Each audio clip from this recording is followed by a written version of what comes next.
Una idea científica robusta ha de resistir los descubrimientos que vienen tras ella sin dejar de ser válida.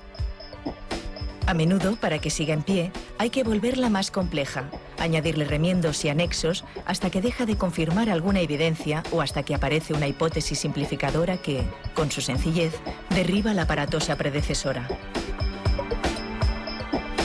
Paul Steinhardt, físico teórico de la Universidad de Princeton, es el padre de uno de esos modelos que buscan simplificar la cada vez más sofisticada explicación del origen del universo.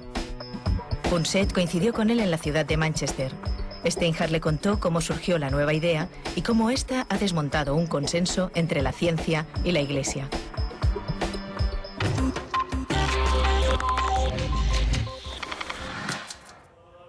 Para los cristianos, el tiempo es histórico, esto es, lineal, irreversible. Tiene un principio y un fin, un alfa y un omega. Al principio creó Dios los cielos y la tierra. La tierra estaba confusa y vacía, y las tinieblas cubrían la haz del abismo, pero el Espíritu de Dios se cernía sobre la superficie de las aguas. Dijo Dios, haya luz, y hubo luz. Y vio Dios ser buena la luz, y la separó de las tinieblas, y a la luz llamó día, y a las tinieblas noche, y hubo tarde y mañana, día primero.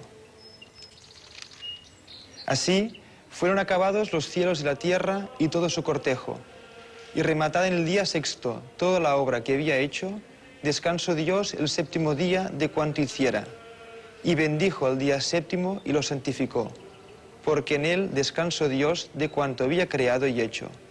Este es el origen de los cielos y la tierra cuando fueron creados.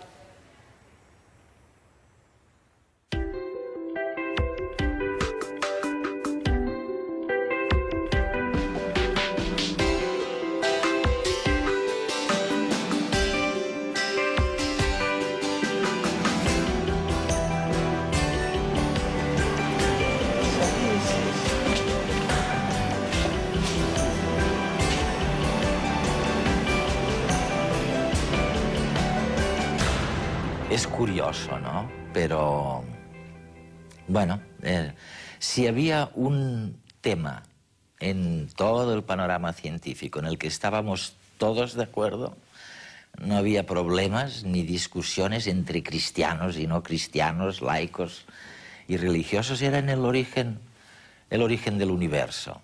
O sea, estaba escrito hasta en nuestros libros de texto que hace unos 14.000 millones de años hubo lo que llaman el Big Bang, la gran explosión de unas partículas que de pronto empiezan a crear el espacio y el tiempo y llenan este espacio con galaxias y planetas como el nuestro y primates y luego homínidos. Era una idea maravillosa porque los laicos les parecía muy bien esta historia de que el espacio y el tiempo se crearan solos, ¿no? Y luego la gente religiosa estaba también de acuerdo, la Iglesia, porque esto se podía conciliar muy bien con lo que decían las Sagradas Escrituras, de que hay un creador que empieza en un momento dado a crear el espacio y el tiempo. Paul, I was telling my audience, Paul, les estaba contando a los telespectadores que estábamos muy contentos con el consenso alcanzado entre cristianos y no cristianos. Sí, sí. Sobre el inicio del mundo me refiero. Y luego llegas tú y de pronto me dices, ¿no es cierto? Sí. Tienes razón, Edward. Es interesante ver que durante los últimos 50 años aproximadamente hemos estado convencidos de que el universo tuvo un principio bien definido, que pasó de la nada, ningún espacio, ningún tiempo, ni energía, ni materia, a de repente algo, a través de procesos que nunca acabamos de entender completamente, y que todo lo acaecido en el universo sucedió a partir de ese momento inicial. Esta ha sido la idea predominante, pero ahora empezamos a cuestionárnosla. Tal vez lo que conozcamos como el Big Bang no fuera realmente el principio. Tal vez en ese momento sucediera algo drástico que diera lugar a mucha materia. Tal vez la materia que nos conforma a ti y a mí se creara entonces, pero pese a todo, el Big Bang no fuera el principio. Quizá el espacio y el tiempo existían antes y los acontecimientos cruciales que dieron lugar a todo lo que observamos en el universo actual no se sucedieran después del Big Bang, sino antes. Y todo lo que vemos en el universo son las huellas, los vestigios de acontecimientos que sucedieron antes de la gran explosión. Esta es la idea que estamos investigando. Si dividiéramos toda la historia en 3 actos, ahora estaríamos en el segundo acto, supongo, ¿no? ¿Es así? Sí, la parte que vemos, la que ha sido bien descrita y la que entendemos bien. Sería el segundo acto. Es como si hubiéramos llegado al teatro con la obra empezada. Al principio del segundo acto, nos hubiéramos perdido el primer acto y no supiéramos muy bien lo que pasará en el tercero, e intentáramos imaginarnos esa parte de la historia. Basándonos en lo que vemos en el segundo acto, hasta ahora creíamos que la explicación más sencilla era que el universo tuvo algún tipo de principio. El Big Bang. Pero a medida que analizábamos la idea durante las últimas décadas, descubrimos que no pudo ser simplemente un principio y que si el inicio fue solamente una explosión violenta y drástica, acabaríamos con un universo mucho menos uniforme. El propio espacio estaría más curvado. El universo estaría mucho más distorsionado de lo que lo observamos. Por eso tuvimos que añadir otras ideas al Big Bang. Ya no se trata del Big Bang que aprendimos en la escuela. Tuvimos que sumarle nociones para explicar las observaciones, volviendo la imagen más y más compleja. Por ejemplo, tuvimos que añadir la idea de que tras el Big Bang hubo necesariamente un periodo de hiperexpansión que se llamaba inflación. Inflación, ok. Y tuvimos que hacerlo para explicar que esta explosión tan poco uniforme tuviera un resultado homogéneo. Para conocer a fondo las teorías del universo, hemos ido al Instituto Astrofísico de Canarias. Allí, el profesor Rafael Rebolo nos contó cómo los astrofísicos consiguen demostrar estas teorías. El modelo de Big Bang nos permite entender cómo pudieron ser los primeros instantes del universo, pero también tiene algunos problemas. Por ejemplo, no da una explicación clara de cómo se han generado las estructuras que dieron lugar a la distribución de galaxias que hoy observamos en el universo. Tampoco permite entender o explicar por qué la geometría a gran escala del universo es una geometría de tipo euclídea.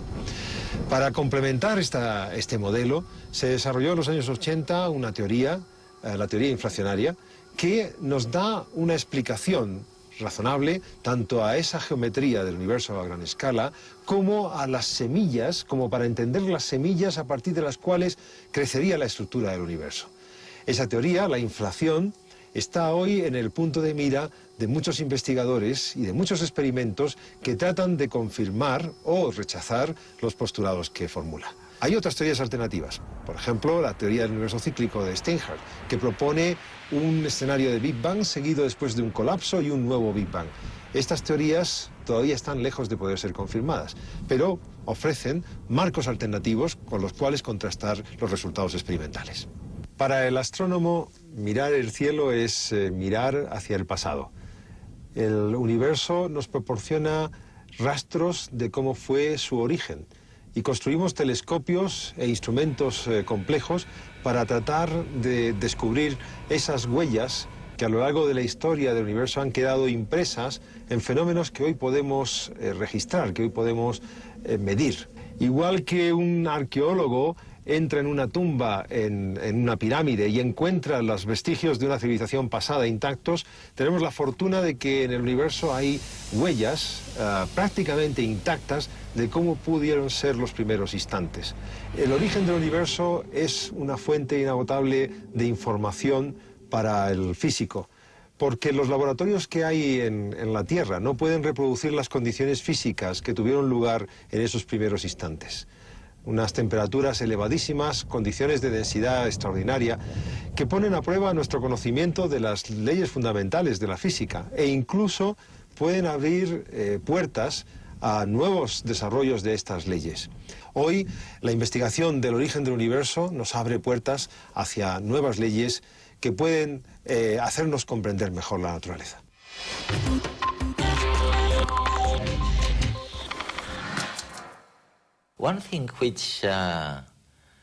Una cosa que, bueno, me fascina es que si vosotros podéis extrapolar, mirar la imagen del pasado más remoto y extrapolarla a la situación actual, y miráis las galaxias y los planetas como el nuestro, e incluso a homínidos como nosotros en algunos, tal vez, de estos planetas, ¿por qué no podéis seguir extrapolando hasta el tercer acto? Es decir, si lo que vosotros decís, lo que denomináis el modelo cíclico, ¿sí?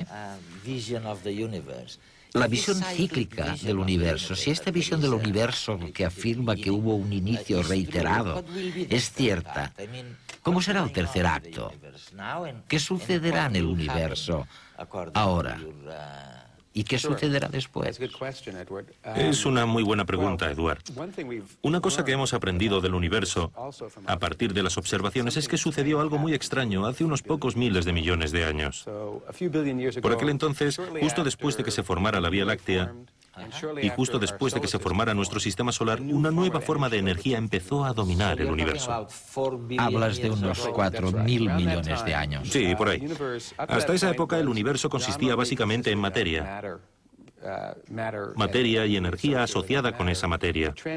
Pero entonces se transformó hasta llegar a estar dominado por una nueva forma de energía que llamamos energía oscura. Sí. Y esta energía oscura tiene un tipo de fuerza gravitatoria muy peculiar.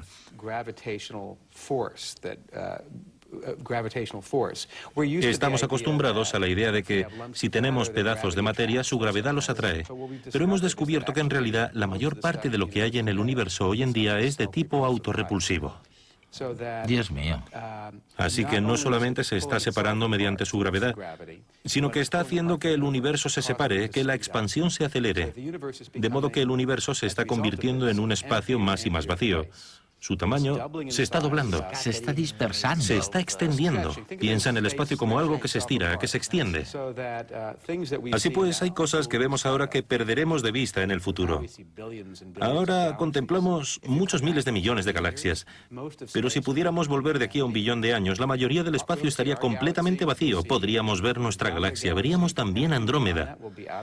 Pero todo lo que está más allá habría desaparecido de nuestro horizonte de visión y el universo se parecería cada vez más a un páramo yermo. En la teoría convencional del Big Bang, ese es justamente el final de la historia. El universo deviene un terreno baldío, y esta parte del espacio se vuelve inhabitable y se vacía de materia.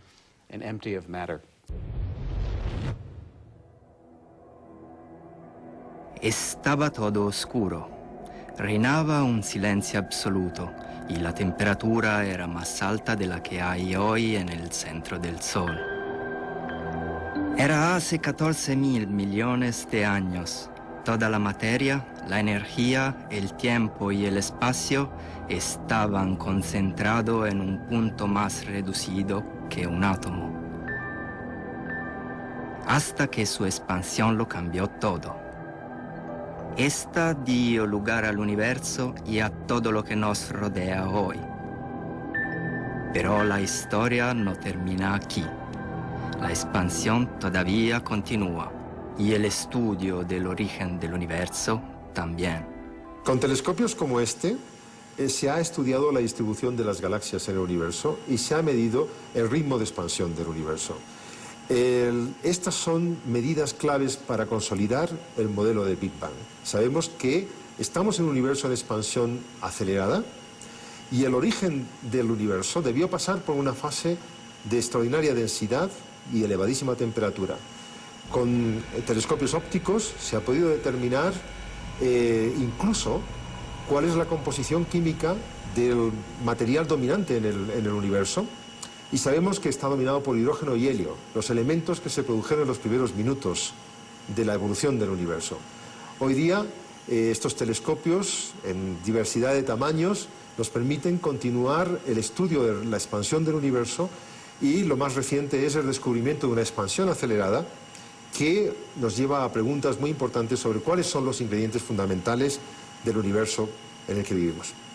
Este interferómetro de microondas es uno de los pocos instrumentos en el mundo que es capaz de permitirnos obtener información sobre la teoría de la inflación. Esta teoría predice una expansión acelerada del universo cerca de los primeros instantes y proporciona el esquema para entender las condiciones iniciales del modelo del Big Bang. Con este experimento y con otros similares hemos podido recabar algunas evidencias de que esta teoría inflacionaria puede ser correcta.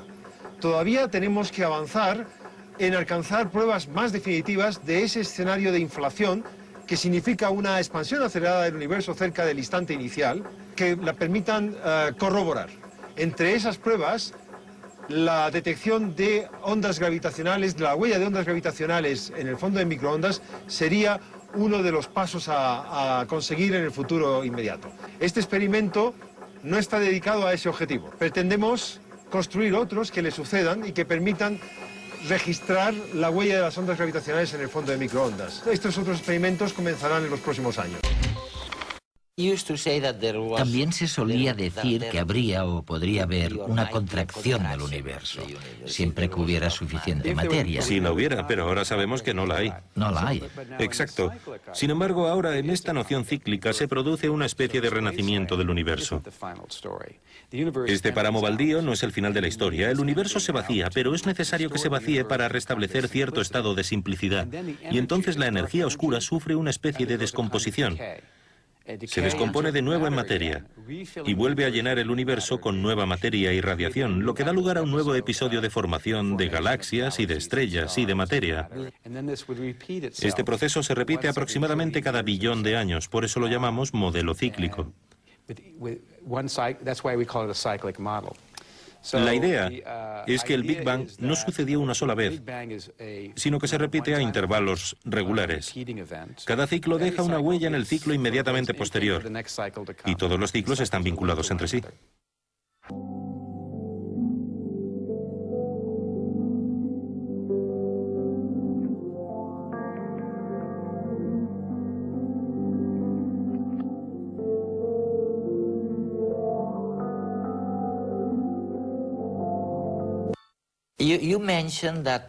Mencionabas que solamente vemos una parte de todo lo que hay.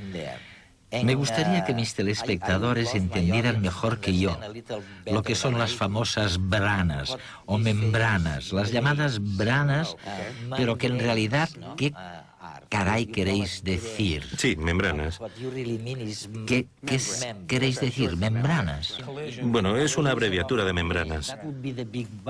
Esto sería una especie de Big Bang, ¿no? El Sí. choque de estas membranas. Sí, tienes que pensar en mi mano como tridimensional, y vivimos en un mundo tridimensional, pero nos movemos en una de estas branas, en uno de estos mundos de branas.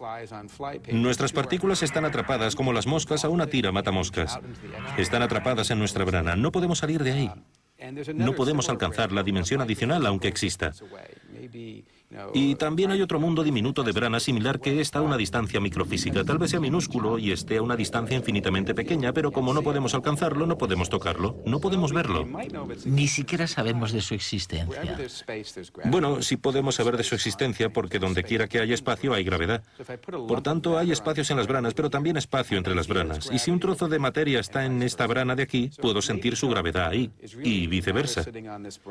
Por tanto, quizá la materia oscura sea en realidad materia que está en esta brana que no podemos ver y de la que solamente sentimos la gravedad. Es una posibilidad. Y otra posibilidad es que, aunque estas branas estén lejos ahora y las separe la distancia, quizá no siempre fuera así. Tal vez una vez estuvieron así. Y esta es la idea, la noción que nos llevó a todo el concepto del modelo cíclico. Nos percatamos de que para tener la imagen convencional del universo surgiendo de la nada, era necesario no tener nada y de repente dos branas que se separaban. Y que, si tenemos la imagen de la nada y de repente dos branas que se separan, ¿por qué no una colisión? Claro. Y de hecho, bueno, ¿por qué no una colisión que se repite? Empezamos con esta idea intuitiva tan simple y nos planteamos lo siguiente: ¿en qué diferiría ese universo de la imagen convencional? Eso nos llevó a todo un conjunto de ideas que ahora forman la idea cíclica.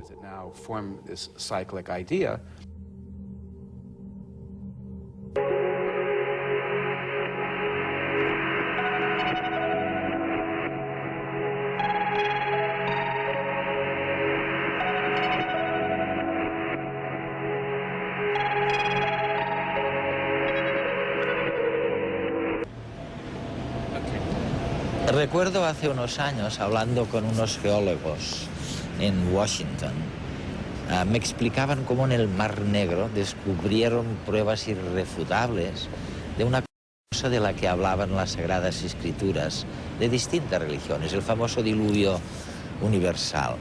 Y ahora lo que se me ocurre es que me gustaría que el profesor Paul Steinhardt nos dijera si ha encontrado rastro en alguna de las Sagradas Escrituras de las distintas religiones, de la concepción o de las distintas concepciones sobre el origen del universo. ¿Cómo pensaban nuestros antepasados que empezó todo este lío?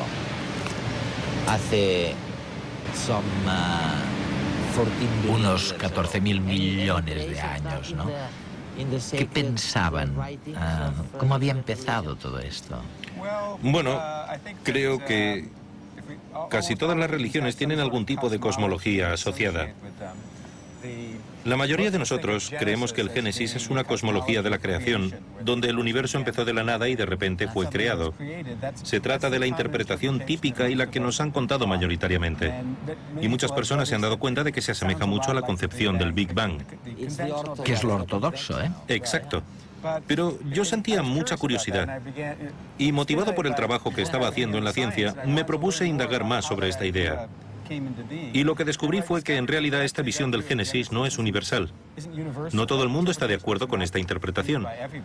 Se trata más bien de una interpretación de la era poscristiana, en la que se quería incorporar la idea del pecado original, del principio del universo. Y para eso era muy importante la noción de que el universo solamente había existido una vez. Sin embargo, el término hebreo original, la palabra para creación, veremos que ante todo el término utilizado, la primera palabra de la Biblia en hebreo, Bereshit, no significa creación a partir de la nada, sino más bien creación a partir de un material de modelado, como si existiera algo previamente y luego fuera realizado. Y si miramos el Talmud, los escritos talmudistas, hay varias interpretaciones del Génesis, incluyendo la idea de que lo que se describe en el Génesis es la creación más reciente del mundo, pero no la única. Que el mundo pudo haber sido creado muchísimas veces antes de llegar a la creación actual. Incluso hay una interpretación que me parece bastante inquietante, que dice que Dios creó el mundo una vez, no le gustó, y ¿sabes? Lo desechó, y así sucesivamente, y que esta es su creación más reciente. Y tal vez no vuelva a gustarle. Hasta ahora, todo bien, pero mejor que tengamos cuidado. Es interesante constatar todo esto. ¿Y los hindúes? Oye, ¿qué sabemos de lo que pensaban los hindúes? Tienen una cosmología cíclica muy elaborada. Ah, sí. De hecho, es una cosmología muy cuantitativa. A partir de su cosmología antigua se puede deducir cuánto dura cada uno de estos ciclos. Y es bastante interesante.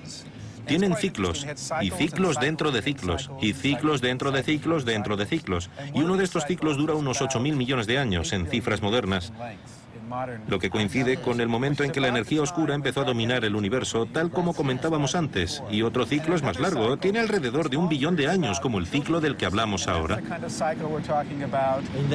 El modelo cíclico. Sí, en esta idea científica moderna. Así que no sabían absolutamente nada sobre teoría de cuerdas o física cuántica.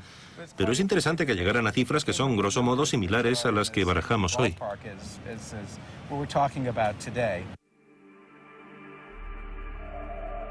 En el hinduismo, la concepción del tiempo es cíclica. Por eso la creación se va a repetir una y otra vez.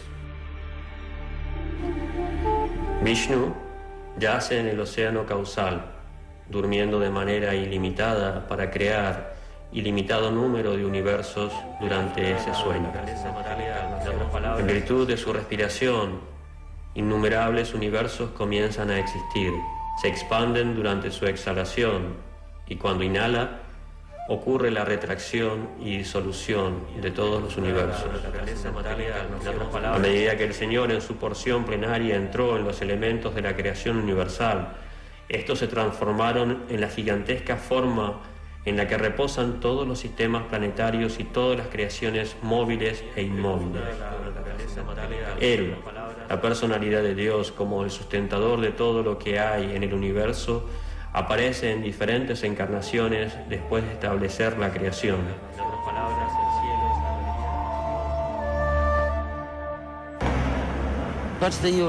En realidad, ¿de qué sirve saber cómo empezó todo eso? Creo que nos interesa saber cuál es nuestro lugar en el universo y qué sentido tiene que estemos aquí. Se trata de preguntas fundamentales que creo que nos llenan de curiosidad a todos. Y lo interesante es que gracias a la ciencia podemos abordar estos temas. En el pasado lo único que podíamos hacer era debatirlos porque no existía modo alguno de medir nada en el universo para comprobar nuestras ideas. El gran cambio que hemos experimentado en la cosmología, especialmente durante los últimos 20 años, es que de repente disponemos de la tecnología necesaria y podemos hacerlo. Podemos medirlo.